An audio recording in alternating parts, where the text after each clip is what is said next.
Update. I didn't invite my father to my wedding because years ago he told me I was no longer part of his family. My dad cheated on my mom and they got divorced when I was 6. Since then, I always felt excluded from his new family. Years later, he kicked me out of the house, saying I was no longer part of the family and not even his daughter. However, he recently reached out to express regret about our estranged relationship and wanted to be part of my wedding. Original story. I'm 28F and will be getting married next month. I didn't invite my father to the wedding, but now he's trying to get in touch. I think I need to explain the context because it all started when I was 6 years old, when my parents got divorced after my dad cheated on my mom with my stepmother. After that, I spent most of my time with my mom, but during holidays and vacations, I stayed with my dad. When I was 8, my half-brother Jake, 20M, was born, and whenever I was with my dad, I was forced to take care of him. When I started high school, I had to move in with my dad because my mom had to move abroad for work. This period was one of the hardest of my life. My stepmother wasn't a bad person. She tried to include me in things, but she was very submissive to my father. As for my dad, he always treated me like an extra in the house, someone who didn't really belong there. I was constantly responsible for taking care of Jake, and whenever he went out, he would only take my stepmother and Jake, never inviting me. One of the most painful experiences happened when I was 14. My dad announced that the whole family was going to Disney for vacation, but the day before the trip, he told me that he wanted it to be a family moment, their first big trip with Jake. So, I was left home alone. This had already become a pattern. Trips to the beach,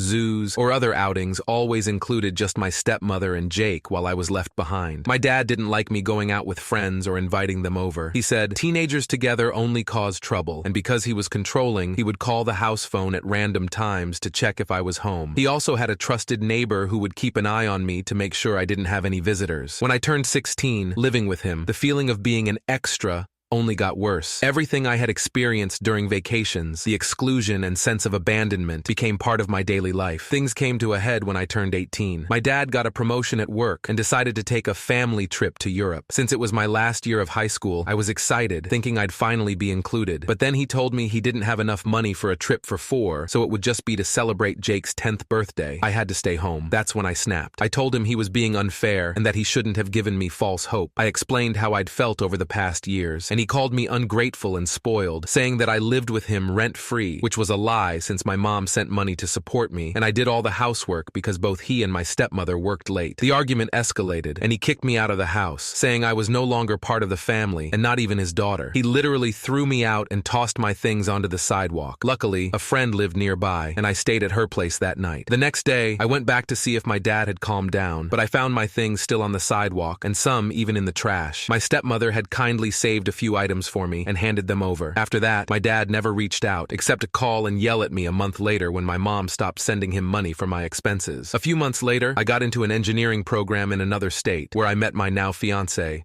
Mark, 29M. He was a senior, and we soon connected, realizing we had a lot in common. We started dating, graduated, and now work in the same field, though at different companies. A few months ago, Mark proposed, and I happily said yes. I have social media, but I rarely use it. I've had Instagram for about 6 years, but haven't even posted 10 pictures. I think one of my relatives must have told my dad about the wedding because about a month after I accepted the proposal, he reached out to me through Instagram, saying he was excited to help with the wedding. I was surprised, both that he had messaged me and that he genuinely thought he would walk me down the aisle. I responded, saying he wouldn't be walking me down the aisle because my stepfather would, and that the wedding would be small, just for my close family. After that, I blocked him. After blocking him, and inspired by reading Reddit stories, I expected calls, messages, and even letters full of insults like ungrateful or spoiled. However, the only thing I received was a letter delivered by Jake. Yes, we still have contact. In the letter, my father expressed how sorry he was. I won't copy the exact words, but to summarize, he said that after kicking me out, he lived a normal life with my stepmother and Jake. But when he saw pictures of my graduation with my mom and stepfather, he started feeling regret. He wanted to talk to me, but his pride held him back. He only decided to reach out now because he realized that his pride got him nowhere, and that he wanted to fulfill one of the plans he made when I was born, to pay for my wedding and walk me down the aisle. Honestly, I don't know what to do. I've moved on with my life, and his attempt at redemption after so many years feels a bit too convenient. AITA for not wanting to include my dad in my wedding despite his apology. Note, my stepfather is an amazing person. He always goes out of his way to include me in everything, and my stepsisters are wonderful as well. When he found out that my father hadn't taken me to Disney, he planned a trip for the next holiday and took me, along with my mother and sisters. This and 1,000 other reasons why I want to walk down the aisle with him. Edit 1. People are asking why my mom and stepfather left me with my dad and what their jobs are. My mom works as a programmer and managed to get a job abroad. She thought it was best to accept it, especially since she wanted to save up a good amount of money to cover college expenses and for the future. My stepfather is a researcher and was doing his postdoctoral work at the time. The first person to talk to me was my older sister, stepsister. 2 days after I was kicked out, she came to see me and even stayed for a few days, which I can barely remember because I was just crying. But I didn't move in with her because she lives in another state, and I was almost done with classes and final exams. So, my friend and bridesmaid let me stay at her house. Her parents helped me gather my things and even set up the guest room for me. Update. I'm back with an update, but first, let me explain why I'm using a different account. The account I originally posted from belonged to my friend. I'm not very active on social media, so I didn't create an account just to post something I didn't expect would get so much attention. I thought there would be, at most, one follow-up to share whether or not I invited my dad to the wedding. However, some people started asking why there were inconsistencies, like the age difference or why I mentioned my parents were married in one post and not in this one. Well, that's why. The story you read belonged to my friend, the same friend who let me stay with her. She also encouraged me to share my own story, since I wanted opinions from neutral people, not those close to me or my dad. And wow, did I get a lot of feedback, LOL. Now, regarding the comments, I want to thank everyone for helping me see things I hadn't noticed before, especially in how my dad's letter was written. For those wondering, yes, he mostly talked about his feelings and how he felt. Very little was said about me, and even less was about apologizing. He also mentioned how I'm his only daughter, while my stepfather has 2 daughters to walk down the aisle, but he only has me. For those asking why I didn't move abroad with my mom and stepfather, they were supposed to be away for 3 to 5 years, with my mom likely needing to change companies every year. My stepfather was also deep in his research, so their lives were pretty unstable. At the time, I didn't anticipate how much I'd suffer, or that I'd be kicked out. I think the rare times I spent with my dad and the feeling of being left behind would fade whenever I was with my mom and stepfather. This cycle became my routine, which is why I stayed with my sperm donor. And for those asking if my mom knew what was going on, I only told her about the Disney incident. I didn't want to bring issues from one home into another.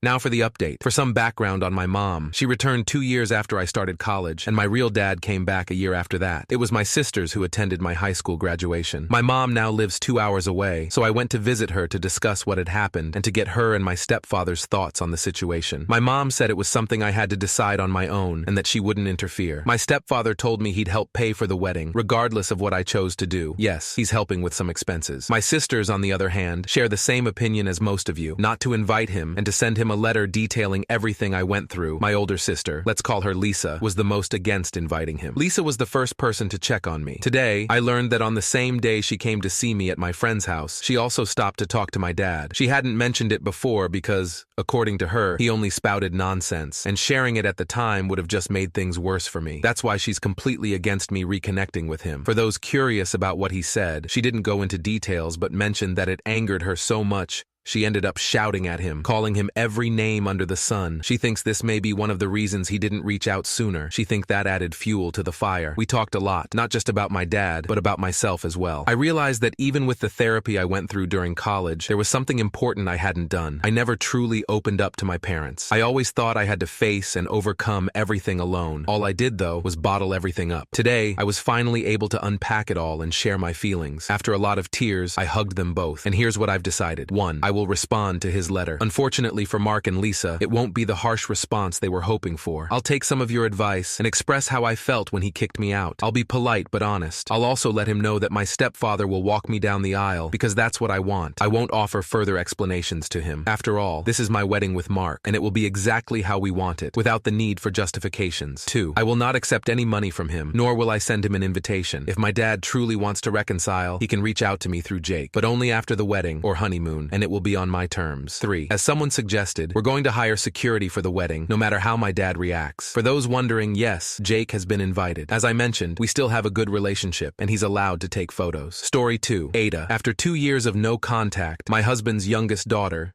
15, wants to reconnect to meet our newborn. I, 37F, don't want to. I'm going to try to be concise. This is a long story with tons of backstory, but I'm really just looking for advice on my particular situation right now. Sorry for raring. It's late at night here, and I'm with a baby sleeping on me. I've been with my husband together for 10 years. For the first 8 years, we were very present in his youngest kid's life. Met them when they were 3M, 5F, and the eldest was 16F. The 2 young ones are with one ex, the eldest with another. Present as in every weekend at ours, long holidays with us, us, etc. We were extremely happy together. The ex-mother of the youngest children never liked me, but whatever. The kids were happy. We were also happy. I thought I couldn't have kids, so I was loving my situation. Right around COVID, we went for full custody as the mother's boyfriend was showing signs of abuse towards the kids and their mother. We were in the courts for 2 years fighting for main custody until one Christmas Day when things blew up.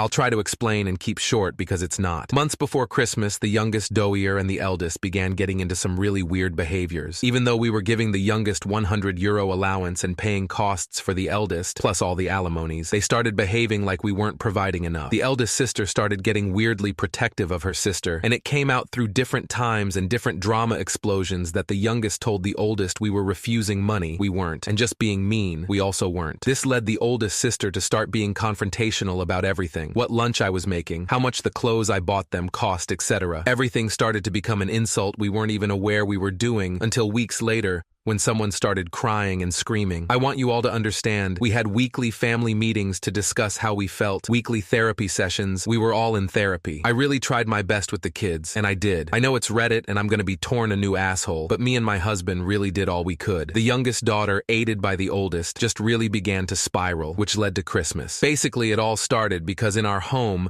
we opened the gifts after dinner. The morning began with the eldest and youngest texting me non-stop that they wanted to open the fists first. I said no. Then they said they'll not come if I don't. And because I was dealing with some serious people-pleasing problems after a while, I just said yes. But they were still angry. When they arrived, they went straight to open the gifts, and they seemed a bit disappointed. We had dinner, and after we decided to play a game, when the youngest began whining about not being winning a round, just told her to please let it go so we can continue. This led to the eldest screaming at both of us about how awful we are to the youngest, how cheap we are with our gifts, and how much she hates having to care for her sister. I normally would have taken control of the situation and appeased everyone, but at that moment, something broke in me. The eldest kept on screaming, called their mother telling her we were mistreating the kids, and packed them up and left. Effectually spearheading our court case, we spent 2 years on to have the kids out of the house. We were heartbroken, receiving a barrage of texts, accusing us of being cheap with them, not putting them first, making them happy. I shut down completely. Eventually, they left it clear that they wanted nothing to do with us. Shortly after we got an option to move away from the city and into the countryside, we did. We moved fast. My husband has seen his kids, but I haven't. They've come to visit their grandmother, but very clearly avoided seeing their father or me. I'm very okay with this. I'm happy they don't want me in their lives, because everything just becomes perceived wrong,